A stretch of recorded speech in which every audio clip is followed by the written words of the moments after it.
আসসালামু আলাইকুম। আবারও আপনাদের মাঝে চলে আসছি নতুন একটা রেসিপি নিয়ে। আজকের রেসিপি হলো গরুর বট। আমি রান্না করব। কিভাবে গরুর বটটা রান্না করতে হয় আপনাদেরকে আমি আজকে দেখাবো। তাহলে চলুন শুরু করা যাক আমার রান্না। গরুর বটটা আমি হলুদ দিয়ে লবণ দিয়ে একটু সিদ্ধ করে নিয়েছি। ভালো করে যদি গন্ধটা না আসে এইভাবে আপনারা করে নেবেন। আমি একটা পাইপিনে পরিমাণ মতো তেল দিয়ে দিয়েছি। এখন জিরা দিয়ে দিব,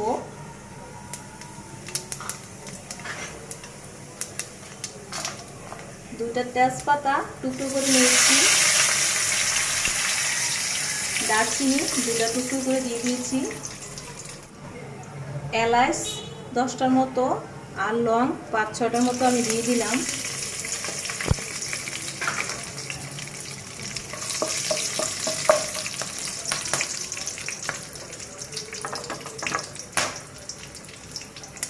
পেঁয়াজ দিয়ে দিলাম,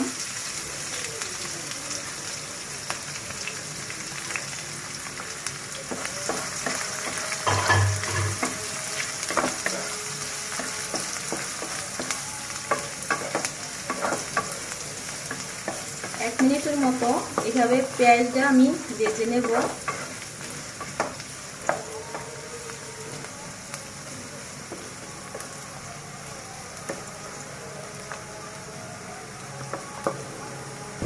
কারণ পরিমাণ মতো আমি তেলটা দিয়েছি, বেশি তেল দেই নাই, কারণ বটের মধ্যে চর্বি আছে, তেল বেশি হবে, তার জন্য পরিমাণ মতো তেলটা আমি দিয়ে দিয়েছি।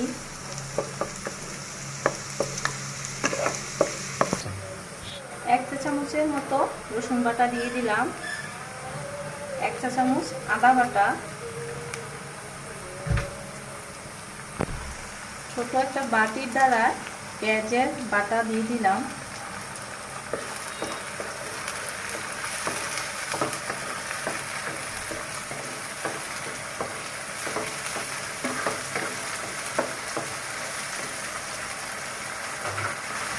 এক চা চামচ মতো জিরা বাটা দিয়ে দিলাম,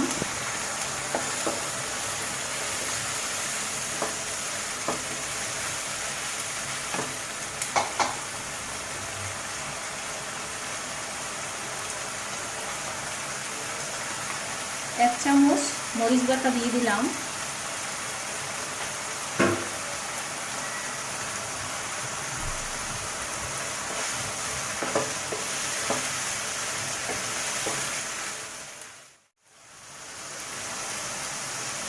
পরিমাণ মতো লবণ দিয়ে দিলাম,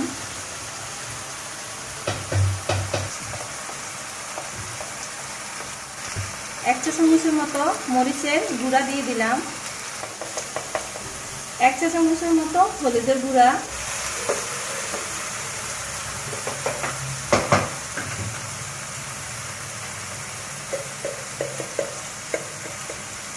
1 চামচের মতো ধনিয়া গুঁড়া, একদম মাপ মতো এই চামচ দিয়ে আমি দিয়েছি।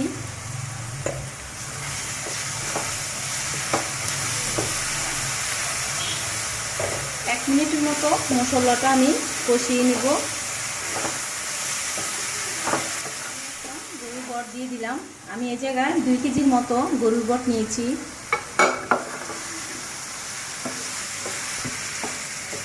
অনেকে গরুর বট বলে, অনেকে আবার গরুর ভুঁড়ি বলে, এক এক জনে এক এক ভাষা বলে।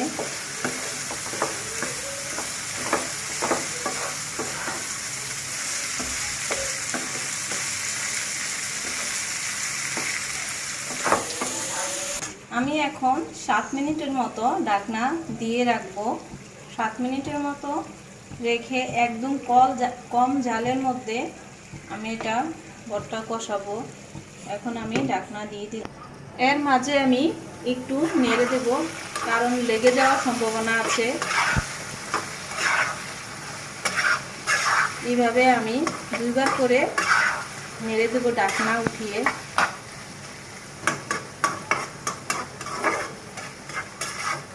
আবার ঢাকনাটা দিয়ে দিলাম, আবার ঢাকনা উঠিয়ে নিলাম। দেখুন কালার কেমন আসছে। এখন আমি বটের মধ্যে আলু দিয়ে দিব। দুইটা আলু ছোট ছোট করে কেটে নিয়েছি আমি।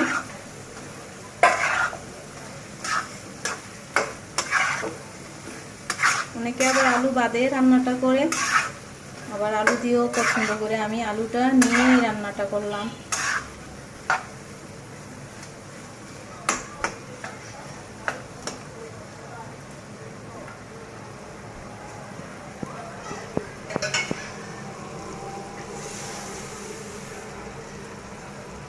ভর্তা আলুটা সিদ্ধ হওয়ার জন্য আধা মগের মতো পানি দিয়ে দিলাম। আবার এভাবে সিদ্ধ হবে।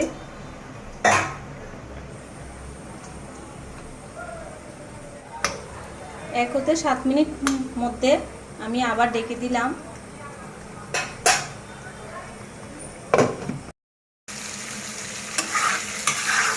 এভাবে ভাজা ভাজা হবে,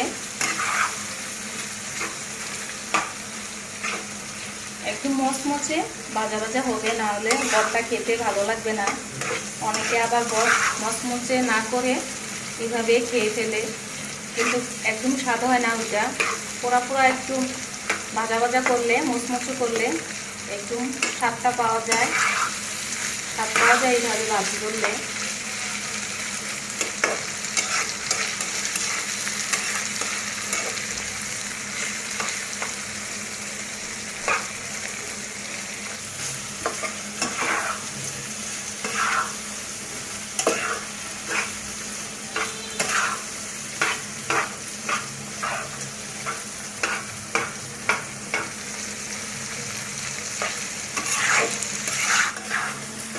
এখন আমার গরুর ভর্তা হয়ে গিয়েছে, এখন নামিয়ে ফেলবো আমি।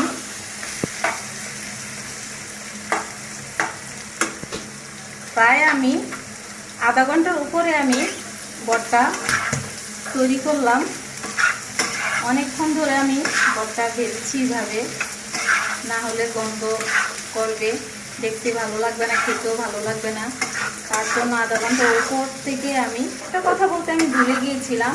একদিন আগে আমি ভর্তা ভালোভাবে সিদ্ধ করে একটু কষিয়ে রেখেছিলাম। তারপরে ভর্তা আজকে আমি ভালোভাবে কষিয়ে রান্না করে আপনাদেরকে দেখাবো। একদম সব পারফেক্ট হয়ে গিয়েছে আমার ভর্তা।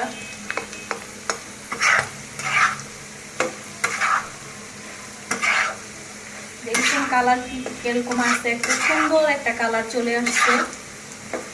সব কিছু একদম পারফেক্ট হয়ে গিয়েছে। আমার গরুর বুড়িটা ভাজা ভাজা হয়ে গিয়েছে। গরুর বট দেখুন,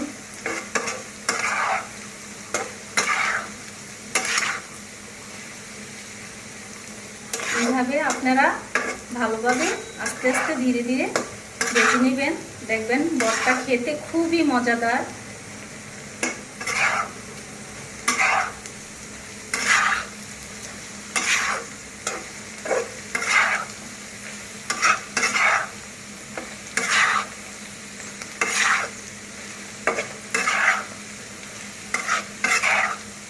অনেকক্ষণ লাগিয়ে আমি এই বটটা ভেজে নিয়েছি। আগে প্রথমে দেখাইলাম আপনাদেরকে, কষিয়ে নিলাম। কষানোর পরে এভাবে ধীরে ধীরে বটটা ভেজে নিয়েছি। ভাজা ভাজা না করলে বটটা খেতে ভালো লাগবে না।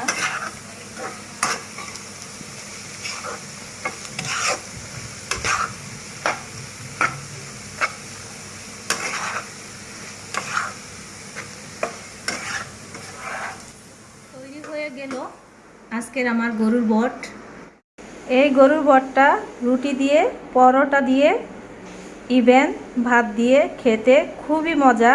আপনারা ঘরে তৈরি করে দেখুন। রুটি, পরোটা, ভাত দিয়ে খেতে খুবই একদম মজাদার। আমার রেসিপিটি ভালো লাগলে লাইক, শেয়ার, সাবস্ক্রাইব করে দিয়েন। এই পর্যন্ত আমার ভিডিও আজকের মতো বিদায় নিলাম। ভালো থাকেন। আল্লাহ হাফেজ।